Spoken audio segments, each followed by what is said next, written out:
কোটা সংস্কার আন্দোলনে ছিলেন নীরব দর্শক, পড়েছেন সমালোচনার মুখে, দেয়া হয়েছে হত্যা মামলা। এদিকে সব মিলিয়ে কমে গেছে তার ফেসবুকে অনুসারীর সংখ্যা। এই সুযোগে সাকিবকে টপকে গেলেন ঢাকাই সিনেমার আলোচিত নায়িকা পরীমণি।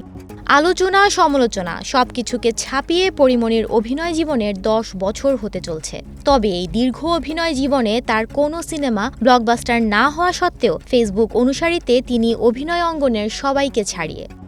সোমবার দেখা যায় পরীমণির ভেরিফাইড ফেসবুক পেজে অনুসারীর সংখ্যা 16 মিলিয়ন, অর্থাৎ 1,60,00,000। অন্যদিকে সাকিব আল হাসানের অনুসারীর সংখ্যা 15 মিলিয়ন, অর্থাৎ 1,50,00,000, যা কিছুদিন আগেও ছিল 16 মিলিয়নের কাছাকাছি। চলমান রাজনৈতিক পরিস্থিতিতে বাতাসের গতিতে অনুসারী কমেছে অলরাউন্ডারের। ক্রীড়া তারকা হিসেবে এখনও সবার ওপরে রয়েছেন বাঁহাতি এই ক্রিকেটার। বেশ লম্বা সময় ধরে বাংলাদেশি তারকাদের মধ্যে সাকিব আল হাসান ফেসবুক অনুসারীতে সবার শীর্ষে ছিলেন।